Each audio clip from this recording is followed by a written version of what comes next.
नमस्कार दोस्तों, कैसे हो आप सभी लोग। आपका स्वागत है आपके अपने YouTube चैनल जिक्के वाई पिक्के पे। आज हम इस वीडियो में पढ़ेंगे वो तालिबान के बारे में। किसके बारे में पढ़ेंगे? तालिबान के बारे में। तालिबान के बारे में, ठीक है। जो तालिबान था ये कैसे बना भाई, किस प्रकार ये अस्तित्व में आया, ठीक है ना। इसके बारे में हम इस वीडियो में पढ़ेंगे भाई। सबसे पहले जो तालिबान शब्द है ये बना कैसे भाई? ये बना है तालिब से, यानी कि किससे बना? तालिब से, ठीक है ना। तालिब का अर्थ क्या होता है? तालिब एक ऐसी शिक्षा होती है जो कहाँ पे दी जाती है? मदरसे होते हैं ना, उनमें जो शिक्षा दी जाती है उसको क्या बोलते हैं? तालिब बोलते हैं। यानी कि जो तालिब को ग्रहण करता है, यानी कि उसको क्या बोला जाता है? तालिबान या फिर तालिबानी बोला जाता है। यानी कि जो तालिबानी का जो तालिबान है इसका अर्थ क्या हुआ? इसका हुआ अर्थ छात्र हुआ। क्या हुआ? छात्र हुआ। यानी कि ऐसा छात्र जिसकी प्रारंभिक शिक्षा कहाँ पे होती है? मदरसे में होती है, तो उसको हम क्या बोलते हैं? तालिबानी बोलते हैं भाई, ठीक है ना। तो ये तालिबान जो मुख्यतः कहाँ पे है? ये अफगानिस्तान और पाकिस्तान में है। लेकिन इसने यानी कि हाल फिलहाल में ही किस पे अपना अधिकार जमा लिया? अफगानिस्तान पे अधिकार जमा लिया, ठीक है ना भाई। जो ये तालिबान आया कहाँ से है वो इसके बारे में इस वीडियो में हम पढ़ेंगे भाई, ठीक है ना। तो सबसे पहले हम यानी कि तालिबान के बारे में जानने से पहले हम पढ़ेंगे अफगानिस्तान के बारे में। किसके बारे में पढ़ेंगे? अफगानिस्तान के बारे में भाई पढ़ेंगे। जैसे कि भारत अंग्रेजों का गुलाम था, वैसे ही तालिबान भी किसका गुलाम था? अंग्रेजों का गुलाम था। यानी कि अंग्रेजों यानी कि तालिबान पे भी किसका राज होता था? ब्रिटिश सरकार का राज होता था। लेकिन भाई साल 1919 यानी कि साल 1919 में यानी कि अंग्रेजों ने यानी कि अफगानिस्तान को क्या कर दिया?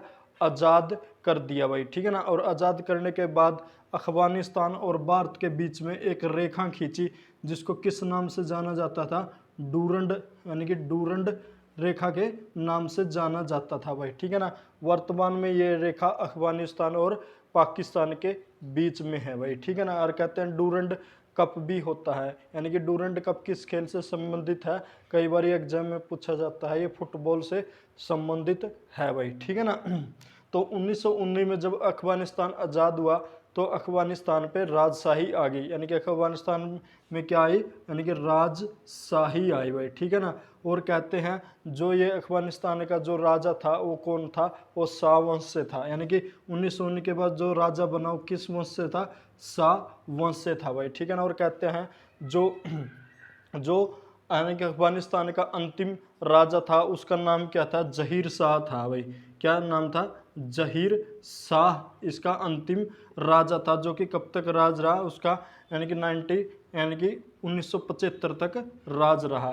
और कहते हैं जब ये जहीर शाह बीमार हो गए और बीमार कराने के लिए विदेश में अपना इलाज करवाने के लिए गए तो पीछे से जो इसके सेनापति था, यानी कि जो सेनापति था उसने क्या कर दिया? तख्ता पलट कर दिया। और कहते हैं उसने यानी कि अफगानिस्तान में अपना अधिकार स्थापित कर लिया और लोगों को बोला कि भाई आज से राजशाही समाप्त और देश में संविधान लागू होगा, ठीक है ना। और कहते हैं भाई इस घोषणा के साथ लोग काफ़ी खुश होते हैं। लेकिन कुछ समय बाद उसने देश में घोषणा की कि वही सब कुछ होगा, यानी कि वही प्रधानमंत्री होगा, वही विदेश मंत्री होगा, वही राष्ट्रपति होगा भाई, ठीक है ना। लेकिन लोग इससे काफ़ी दुखी हुए और कहते हैं लोगों ने उसका विद्रोह कर दिया। और उस विद्रोह को किस नाम से जाना जाता है? सावल विद्रोह के नाम से जाना जाता। कई बार ये पेपर में आता था सावल विद्रोह किस देश से संबंधित है? वो किससे संबंधित है? अफगानिस्तान से संबंधित है भाई, ठीक है ना। और कहते हैं यानी कि इस विद्रोह के बाद यानी कि जो अफगानिस्तान का राष्ट्रपति कौन बनता है? नूर मोहम्मद तारिकी बनता है भाई। कौन बनता है? यानी कि नूर मोहम्मद तारिकी, यानी कि नूर यानी कि मोहम्मद, ठीक है ना, तारिकी भाई, तारिकी, ठीक है ना। नूर मोहम्मद तारिकी कौन बनता है? यानी कि अफगानिस्तान का राष्ट्रपति बनता है। लेकिन जो नूर मोहम्मद तारिकी है इसके ऊपर किसका प्रभाव होता है? यूएसएसआर यानी कि पूर्व सोवियत संघ यानी कि रूस का प्रभाव होता था भाई, ठीक है ना। और रूस के प्रभाव में आने के कारण यानी कि नूर मोहम्मद तारिकी ने अफगानिस्तान में काफ़ी मॉडर्नाइजेशन किया भाई, यानी कि जो आधुनिकता लाया। और उन्हीं आधुनिकता के साथ ही जो यानी कि अफगानिस्तान में जो महिला शिक्षा है उस पर ध्यान दिया गया, और साथ ही साथ में जो महिलाओं को बुर्का पहनना अनिवार्य न करके स्वेच्छा पे कर दिया गया भाई, ठीक है ना। लेकिन यानी कि इसी वजह से यानी कि जो अफगानिस्तान पे किसका प्रभाव देखने को मिला, यानी कि रूस का प्रभाव देखने को मिला। लेकिन इसी से खफा कौन हो गया, यानी कि अमेरिका हो गया, क्योंकि अमेरिका भी चाहता था यानी कि अफगानिस्तान पे किसका प्रभाव हो, यानी कि अमेरिका का प्रभाव हो, ठीक है ना। और कहते हैं और इसी का बदला लेने के लिए यानी कि ताकि अफगानिस्तान से कौन भाग जाए, रूस भाग जाए, तो अमेरिका ने यानी कि किसकी स्थापना की, मुजाहिदीन की स्थापना की भाई, यानी कि मुजाहिदीन की स्थापना की भाई। मुजाहिदीन कौन होते हैं, यानी कि मुजाहिदीन वो व्यक्ति या वो संगठन होते हैं जो इस्लामिक कट्टरता को बढ़ावा देते हैं भाई, ठीक है ना। यानी कि जो इस्लामिक कट्टरता को बढ़ावा देते हैं उसको क्या बोलते हैं, नूर यानी कि मुजाहिदीन बोलते हैं, ठीक है ना। और कहते हैं अमेरिका ने यानी कि उन बंदों को तैयार, यानी कि मुजाहिदीन को तैयार किया और उनको अफगानिस्तान के खिलाफ खड़ा कर दिया, और उन्होंने लोगों को भड़काना चालू कर दिया, और जो कि आधुनिकता है फिर मॉडर्नाइजेशन के खिलाफ थे, ठीक है ना। उन्होंने लोगों में ये विश्वास पैदा कर दिया यानी कि जो ये मॉडर्नाइजेशन है, जो आधुनिकता है, वो इस्लाम के लिए खतरा है भाई, ठीक है ना। लेकिन ये लड़ाई हुई क्यों, इसका भी एक रीजन था, यानी कि द्वितीय विश्व युद्ध के बाद, यानी कि द्वितीय विश्व युद्ध हुआ भाई। द्वितीय विश्व की युद्ध के बाद यानी कि एक तरफ क्या हो गया भाई, यूएसए था, और एक तरफ यूएसएसआर यानी कि सोवियत संघ था भाई, जिसको हम किस नाम से जानते हैं, रूस के नाम से जानते हैं, ठीक है ना। द्वितीय विश्व युद्ध के बाद रूस चाहता था मेरा यानी कि परचम बढ़े, और अमेरिका चाहता था मेरा परचम बढ़े, और इसी वजह से कुछ देश किसकी तरफ चले गए, रूस की तरफ चले गए, और कुछ देश किसके पास चले गए, अमेरिका के पास चले गए भाई। कुछ रूस के पास चले गए, कुछ अमेरिका के पास चले गए, और इसी वजह से इन दोनों के बीच में एक युद्ध की शुरुआत होती है, जिसको किसी नाम से जानते हैं, शीत युद्ध के नाम से जानते हैं।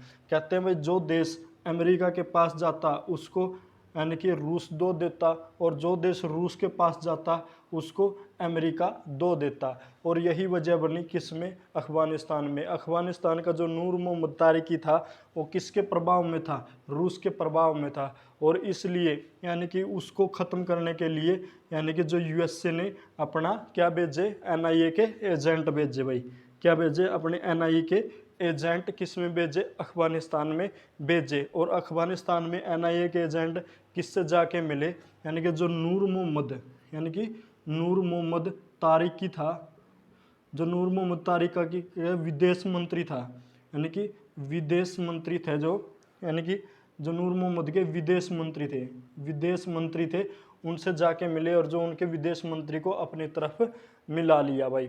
और कहते हैं यहाँ पे अमेरिका ने एक बहुत बड़ी चाल चली भाई, और उन्होंने जो यानी कि नूर मोहम्मद तारिकी के विदेश मंत्री थे उसको पटाने के बाद उसको बोला कि भाई जो ये मॉडर्नाइजेशन है, यानी कि जो आधुनिकता चल रही है अफगानिस्तान में, इसमें को और तेज कर दो। और उन्होंने दूसरी तरफ से मुजाहिदीनों को हथियार और पैसा देना शुरू कर दिया, ताकि वो लोगों को और ज़्यादा से ज़्यादा भड़का सके, किसके खिलाफ, नूर मोहम्मद के खिलाफ और यूएसएसआर के खिलाफ, यानी कि भड़का सके भाई, ठीक है ना।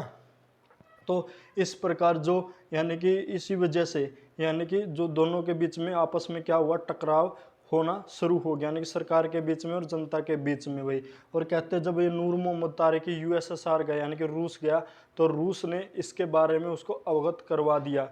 और कहते हैं दूसरी तरफ एनआईए ने उसको यानी कि जो नूर मोहम्मद के विदेश मंत्री था उसको भी यानी कि अवगत करा दिया कि भाई रूस को इस बात का पता चल चुका है। लेकिन वो जब तक ये नूर मोहम्मद तारिकी वापस अपने देश में आते उससे पहले ही उसके विदेश मंत्री ने उसके परिवार को ख़त्म कर दिया, और कहता खुद राजा बन के बैठ गया भाई, ठीक है ना। यानी कि जो उसका विदेश मंत्री था नूर मोहम्मद का, वो क्या बन गया, राजा बन गया। और इसी बात से यानी कि जो रूस था वो काफ़ी खपा हुआ। रूस ने क्या कर दिया, यानी कि 1979 में रूस ने किस पे हमला कर दिया, अफगानिस्तान पे हमला कर दिया। और कहते हैं ये युद्ध लगभग 10 साल तक चलता रहा, यानी कि 1989 तक चलता रहा, यानी कि 10 साल तक चलता रहा भाई, ठीक है ना। और कहते हैं इस युद्ध में यानी कि काफ़ी संगठनों ने यानी कि भाग लिया, यानी कि रूस के खिलाफ। और जो सबसे प्रमुख जो संगठन था जो लड़ा, वो कौन था? छात्र संगठन था भाई। कौन था? छात्र संगठन था, जिसको किस नाम से जाना जाता था? तालिबान के नाम से जाना जाता था भाई, ठीक है ना। कहते हैं भाई इस युद्ध को जीतने के लिए रूस ने अपना जी जान लगा दी, लेकिन वो अफगानिस्तान को जीत नहीं पाया। कि क्यों नहीं जीत पाया? क्योंकि अफगानिस्तान में बहुत ऊंची ऊंची पहाड़ियाँ थी, और जो वहाँ के तालिबानी संगठन थे वो हर पहाड़ी से यानी कि वाकिफ थे भाई, ठीक है ना। उसके बाद भाई 1989 में जो रूस था वो कहाँ से भाग गया भाई? अफगानिस्तान से भाग गया भाई, ठीक है ना। और अफगानिस्तान से जब ये भागा, भागने के बाद यानी कि जो अफगानिस्तान में क्या था? छोटे छोटे यानी कि कबीले यानी कि या फिर गुट बन गए, और कहते हैं वो गुट आपस में लड़ना चालू कर दिया, जिसकी वजह से जो यानी कि अफगानिस्तान की जनता थी वो काफ़ी परेशान हो गई, ठीक है ना। और परेशान होने के बाद उन्होंने एक ऐसे यानी कि नेता की जरूरत थी जो कि देश का प्रतिनिधि कर सके भाई, ठीक है ना। तब उन्होंने एक ऐसे नेता की खोज करनी शुरुआत की भाई। तब उन्होंने जाके किसको चुना? यानी कि उमर को चुना, यानी कि मुल्ला मुल्ला उमर को चुना। ये जो मुल्ला उमर था ये क्या था? एक तालिबानी संगठन का एक क्या था? छात्र था भाई, ठीक है ना। यानी कि एक तालिबानी संगठन था, उसका क्या था? एक छात्र था, यानी कि एक स्टूडेंट लीडर था भाई, ठीक है ना। स्टूडेंट लीडर था, जिसने अफगानिस्तान और रूस के युद्ध में अहम योगदान निभाया। और कहते हैं जो यानी कि रूस को भगाने में यानी कि मुल्ला उमर का काफ़ी योगदान था भाई, ठीक है ना। कहते हैं बचपन से ही यानी कि बहुत लड़ाकू स्वभाव का था। और कहते हैं जब अफगानिस्तान के और रूस का युद्ध हुआ, तो उस युद्ध में जो मुल्ला उमर की एक आंख में यानी कि गोली भी लग गई थी भाई, ठीक है ना। और लेकिन कहते हैं भाई जो जैसे रूस यानी कि 1989 में अफगानिस्तान से भागा, उसके बाद ये यानी कि उमर की एक मस्जिद में जाके क्या करने लगा? एक मौलवी का काम करने लगा, इसलिए इसका नाम क्या पड़ा? मुल्ला उमर नाम पड़ा। तो जो अफगानिस्तान की जनता ने यानी कि इसको क्या बना दिया? अपना नेता बना दिया। और इस प्रकार यानी कि 1996 में यानी कि अफगानिस्तान पे किसका राज हो गया? तालिबान का राज हो गया भाई, ठीक है ना। किसका राज हो गया? तालिबान का राज हो गया। और कहते हैं भाई जो अमेरिका ने एक और चाल चढ़ी, उन्होंने क्या किया था? जैसे उन्होंने मुजाहिदीन को खड़ा किया, और मुजाहिदीन को खड़ा करने में एक व्यक्ति का सबसे महत्वपूर्ण योगदान था, वो था ओसामा बिन लादेन। कौन था भाई? ओसामा बिन लादेन, ठीक है ना। ओसामा बिन लादेन, ये मुजाहिदीन को खड़ा करने में सबसे अहम योगदान किसका था? ओसामा बिन लादेन भाई, ठीक है ना। लादेन, जो ये ओसामा बिन लादेन था, काफ़ी पढ़ा लिखा व्यक्ति था। और कहते भाई ये इंजीनियर था, सिविल इंजीनियर था। और ये क्या रहता क्या था? ये यूएई यानी कि जो संयुक्त राज्य अमीरात था उसमें रहता है, यानी कि दुबई में रहता था।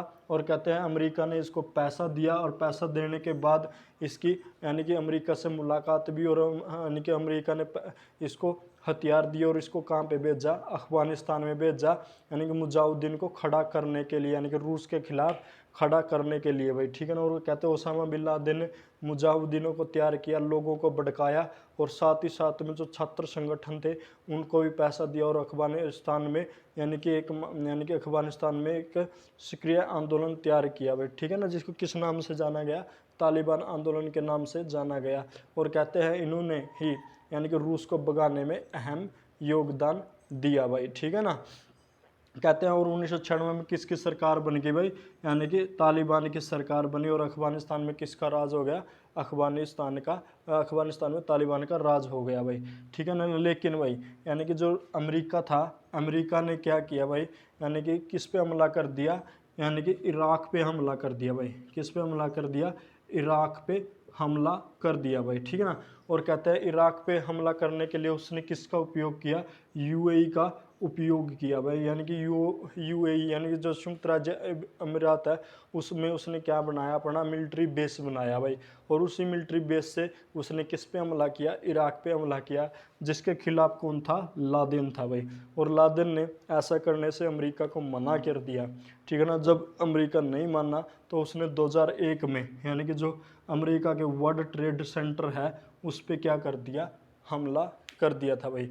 और कहते हैं जब अफगानिस्तान में किसका का राज आ गया, तालिबान का राज हो गया, तो तालिबानियों ने अमेरिका को भी ठेंगा दिखा दिया। यानी कि जिस उद्देश्य की पूर्ति के लिए उन्होंने अफगानिस्तान में तालिबान को खड़ा किया था, तो वो उद्देश्य उसका पूरा हो नहीं पाया। और कहते हैं यानी कि अमेरिका ने तालिबान को युद्ध के लिए चुनौती दे दी और उन्होंने तालिबानियों ने उनके युद्ध को भी स्वीकार कर लिया। उनका कहना था कि जिस प्रकार हमने रूस को खदेड़ दिया उसी प्रकार हम आपको भी खदेड़ देंगे। और इसके प्रकार यानी कि 2001 में जो अमेरिका है ने किस पे हमला कर दिया, यानी कि पार्सली यानी कि किस पे हमला कर दिया, अफगानिस्तान पे हमला कर दिया। और कहते हैं 2001 से लेके 2021 तक जो अमेरिका है वो यानी कि तालिबानियों से लड़ता रहा अफगानिस्तान में। और कहते हैं यानी कि जब अमेरिका को यानी कि इस 20 साल के युद्ध में भी कुछ नहीं मिला, तो साल 2021 में अमेरिका ने अफगानिस्तान से वापसी का रास्ता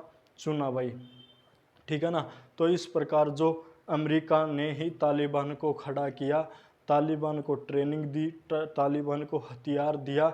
और कहते हैं जब उसका हित यानी कि सही पूरा नहीं हुआ तो उसने ही तालिबान पे हमला कर दिया। लेकिन 20 साल तक उस संघर्ष में जब अमेरिका को कुछ भी प्राप्त नहीं हुआ, तो आखिरकार 2021 में जो अमेरिका है वो अफगानिस्तान से चला गया। लेकिन जाते जाते वो यानी कि अपने काफ़ी हथियार अमेरिका में अफगानिस्तान में छोड़ गया। उसके छोड़ने का मकसद एक ही था, ताकि यानी कि जो तालिबानी लड़ाके थे उनको वो हथियार मिले और जो अफगानिस्तान में दोबारा से एक अशांति फैले, ठीक है ना। यदि उनके पास हथियार होंगे तो गोली चलाएंगे, बंदे को मारेंगे, बंदे मारेंगे तो अशांति होगी, अशांति होगी तो लोग क्या बोलेंगे, भाई तालिबान राज से अच्छा तो अमेरिका ही था।